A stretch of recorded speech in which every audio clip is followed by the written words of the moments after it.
a lot of times we don't realize that,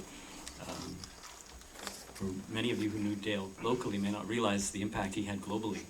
Chris mentioned some of the outpourings of support and feedback that have come from overseas. Dale's responsible for a lot of firsts that many people might not realize. After the past tragedies of 9/11 and the past 8 or 9 years that this world's been going through with the war on terror and all these horrible things, Dale has taken his spirit and his love and his idea of bringing people out of their boxes and bringing them together into communities around the world that has really revolutionized how a lot of people are thinking. Dale was one of the first followers, person who didn't follow the Quran, or a person who followed another faith, who attended a lot of very high-profile events in Britain, hosted by the Muslim community there, who were often very closed and very afraid to open themselves up because of the fears of ridicule that they may receive. And Dale was one of the first persons of every faith who came and joined in many of these events. Shortly thereafter, even though he embraced the Quran himself, he became one of the first individuals to bring multiple types of percussion into those events, where traditionally many cultures only allowed the voice or one simple little tambourine.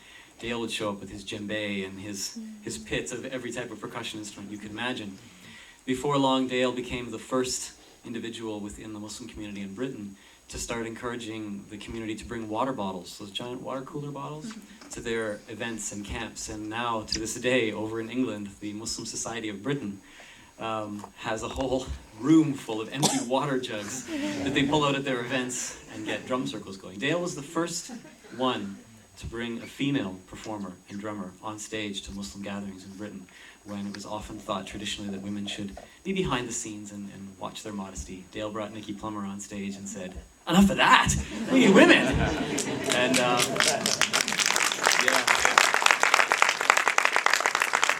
And as a result of that, we've seen around the world people in countries throughout the Middle East, in Egypt, in Syria, in Pakistan, in India, parts of Azerbaijan, who send emails and ask, "How's Dale doing? How's Dale doing? And when can we get drum circles going?" And young women who are taking up the drum and women's drum circles. So he's had a tremendous impact on the world. And this is a song which he and I, he was one of the first people actually who I let him hear this song when I was working on it.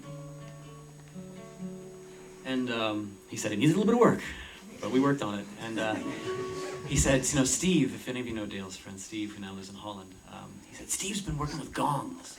I think maybe you should record this song with gongs." I said, "Okay."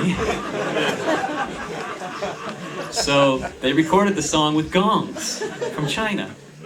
It's Chinese gongs, and I threw a vocal on top. It's not hit the public yet, but I think now it's about time that you hear this song with gongs.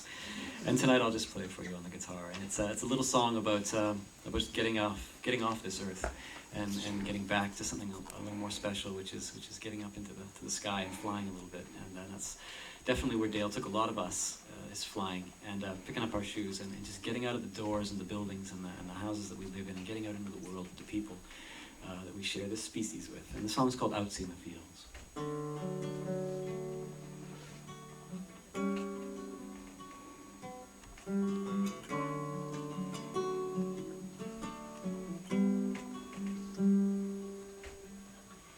Briskly rising to the sky, cold clouds rushing past, flying hopes to never land, light stretching out my hand, out seeing the fields. What is a dream? Can you tell me what is real? Everyone else is home in bed, and I'm out.